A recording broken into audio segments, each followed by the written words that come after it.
నీటిలో పరీక్ష floor test. ఇది అద్భుతమైన పద్ధతి. ఒక గిన్నెలో నీళ్లు తీసుకొని గుడ్డును వేయండి. మునిగితే మంచి గుడ్డు. గుడ్డు పూర్తిగా నీటిలో మునిగి అడుగున పడుకుంటే అది తాజా గుడ్డు.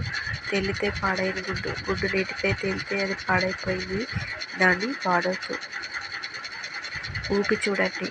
గుడ్డును చెవి దగ్గర పెట్టుకొని మెల్లగా ఊపండి. శబ్దం రాకపోతే మంచిది. ఎలాంటి శబ్దం రాకపోతే అది తాజా గుడ్డు. శబ్దం వస్తే అది మంచిది కాదు. పెంకును గమనించండి. గుడ్డుపై పగుళ్ళు చివురుగా ఉంటే పొడిగా ఉండకూడదు, నునువుగా ఉండాలి. వాసన చూడండి. పగలగొట్టినప్పుడు చెడు వాసన వస్తే ఆ గుడ్డును వెంటనే పడేయండి. Thanks for watching. Do subscribe My Life Posts.